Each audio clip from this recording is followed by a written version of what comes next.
Hey everybody, welcome back to the channel. Hope you're having a great new year. Bobby Hams here with some movie news just caught my attention this week. First off, was WB is going to be using artificial intelligence in order to help them select which movies they promote and market. Basically help them make choices on what movies they're going to actually create, which seems like a good idea until you realize that the human element's going to be gone in deciding which creative factors actually work and which ones don't. But I guess they said that this is going to be just a numbers crunching thing that they're going to use the AI for. They're not actually going to rely on it to choose what movies to make. They're just going to look at which movies have the better chance of making more money. Because at the end of the day, you got to remember that Hollywood is all about making money. It's not really about artists or vision or great stories. It's all about the paper. I got the prices such, block the bitches come. I got crumbs, buy this bobbing slow. Does it make sense to me to help them crunch numbers? Yes, it actually does. I think that's a good way to help them speed up their strategies to find out what works and what doesn't. However, I do think that the AI would then be used as a crutch to help them choose what movies to actually make based on those numbers that they crunch. So we might end up finding more and more failures from WB. And then when people say that they don't know what they're doing over there, they can actually say, it's not our fault, it's the AI. Did I do that? Another bit of news is that Jason Holt, who played the Beast in X-Men First Class and Days of Future Past and Apocalypse, and I think Dark Phoenix also, and also in Mad Max Fury Road. Oh, what a day! What a lovely day! He's also going to be considered to be the main villain in Mission Impossible 7 and 8. Now, when I first read this, I thought to myself, wait a minute, isn't that Rami Malek's going to be the villain in that movie? And I legit forgot that Rami Malek is going to be the villain in James Bond and not Mission Impossible.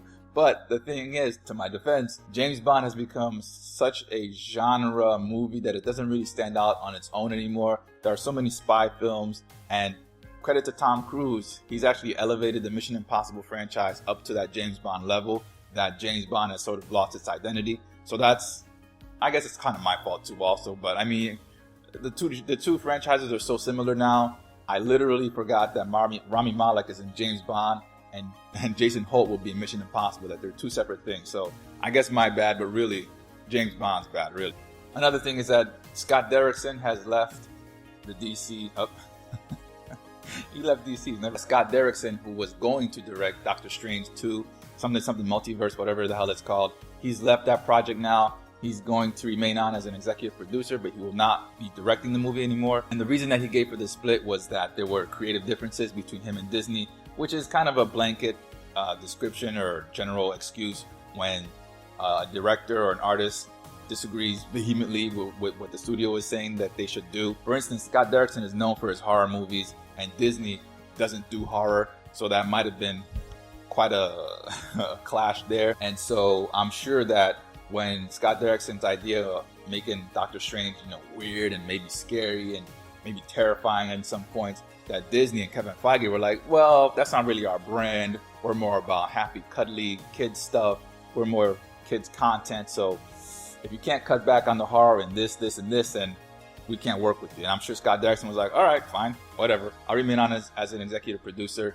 You can do whatever the hell you want. Put my name on there, send me a check, and that's all there is to it. Now, after Endgame wrapped up that whole 22, 23 movie series that went on before, I'm not really interested in getting involved in another, 80 movies or so. Doctor Strange 2 and Black Panther 2 and all that stuff that's coming out from Disney Marvel doesn't really interest me at all. However, hearing that Doctor Strange 2 might have been a horror movie, I'd have liked to see how Disney approached that, you know what I mean, in order to make it stand out on its own. Because one thing I love is horror. I love horror movies and I love sci-fi movies. When you combine the two, I'm in heaven. So losing Scott Derrickson and the horror aspects that might have been in the movie really shows to me that Disney is taking a step back and is not really interested right now, at least, in expanding the MCU into other genres of filmmaking. They're really just interested in the cookie cutter hero, cookie cutter villain, and then the story ends and now we promote the next movie. That's really all they're interested in. So I'm not too interested or invested in really seeing what's going on with there, but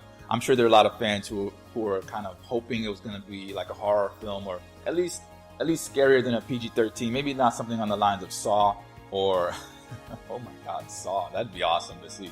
I'd watch that movie, a Disney movie, Doctor Strange, because he's a surgeon, so yeah. with some elements of Saw and a Doctor Strange 2 movie, yeah, I'd watch that. But whatever, it's their money, they spend it on however they want, they tell the story they want to tell. I think it's going to be to their detriment because they've oversaturated the market with so many positive superhero stories that are all basically the same. Fox has shown that Logan and Deadpool, and then WB has shown that movies like Joker. There's a huge audience for those types of movies. And going to the small screen, Crisis on Infinite Earths, the CW's 5-part miniseries crossover event thing, it concludes this week with Arrow and Legends of Tomorrow.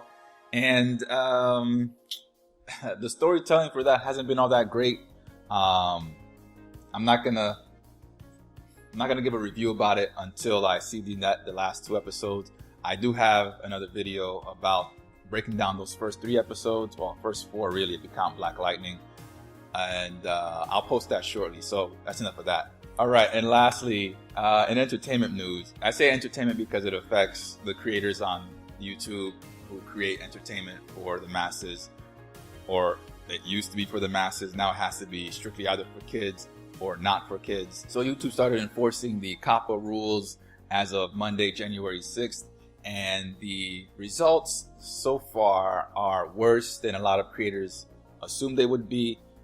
I watched a couple videos from YouTubers who examined their revenue stream and how their revenue has been impacted by the lack of targeted ads on those videos. And it is something like 97% of their revenue gets taken away if their video is marked as for kids, which is bananas, because I think the original estimate was somewhere between 40 and 90%, which is still incredibly high, right? I think I gave the example before, whereas if you're making money off of YouTube and you get $1,000 a month and then you lose just $900 from that month and you're down to $100, like that's insane. But now these YouTubers are saying it's really more like you lose $970 of that $1,000.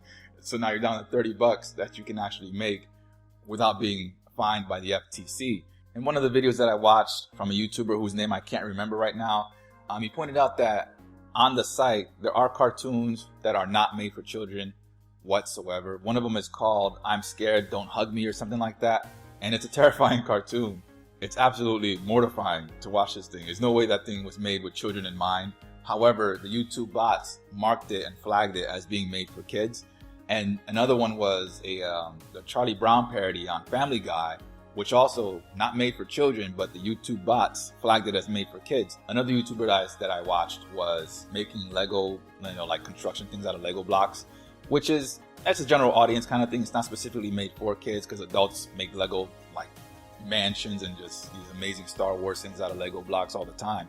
So it's a general audience videos that he was making, but his channel got affected, and something like a vast majority of his videos were marked made for kids, so he lost all that revenue from these videos. Stuff like that he thought would be safe because it's general audience does not apply now. If it looks like it could be made for kids, then YouTube's gonna flag it as being made for kids. Somehow YouTube misses it and the FTC sees it, then they'll get fined, that $47,000 or whatever that number is, high number. So the bots are making their rounds, marking cartoons not made for kids as cartoons made for kids, simply based on the fact that they're cartoons. So the fact that they're animated negates any kind of context within the cartoons themselves, right?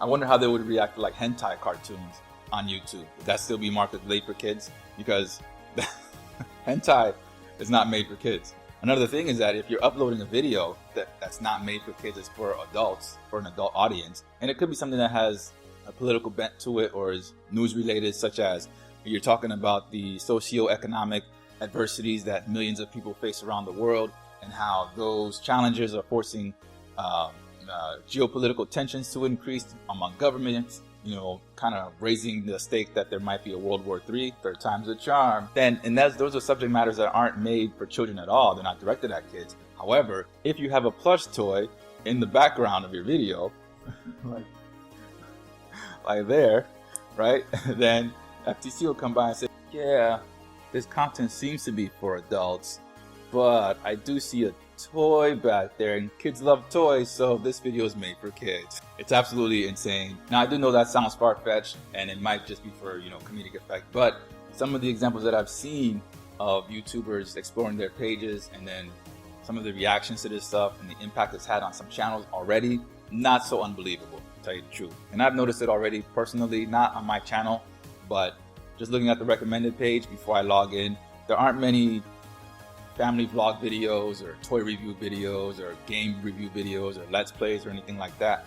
Most of the stuff that I'm seeing on the recommended page before I log in is really stuff from like, you know, late night talk shows and corporations and movie trailers, and a lot of them are from like years ago or a couple months ago. I'm not seeing too many things from YouTube creators themselves. It's mostly just corporate videos that are on there now, which is, you know, it's kind of a shame, but I guess that's what YouTube wants. They want to get that corporate money, that corporate cheddar. So this COPPA thing's not off to a very good start by any means, but we'll see how it plays out in the coming months. In the meantime, however, if you feel like blaming someone because you can no longer interact with your favorite creators, you know, via the comment section and stuff like that, then definitely point the finger at YouTube. They definitely deserve 90% of the blame for this, because that law was in place for several years before they even existed, and YouTube chose not to follow that law, or Google, Alphabet, whoever you want to blame in that whole sphere there. But YouTube definitely chose not to follow that law, and so this is a repercussion of it. But also, a majority of the blame also goes to lazy ass parents who don't monitor what their kids watch online, who decide that technology should raise their kids and not them. They just give their kid an iPad or their phone and just say, hey, go online, do whatever you want. You know, use my credit card to order Fortnite, V-Bucks or whatever. Go join ISIS. You know, it's whatever. It's not my responsibility. It's someone else's. So, yeah, lazy ass parents, YouTube, definitely to blame for this whole debacle. And that's who you're point to blame at. They are not innocent in this by any means at all. So that's going to do it for this video. Thanks for watching. Like and subscribe, etc., etc. Bobby Hams signing out, and I'll see you next time. Ciao.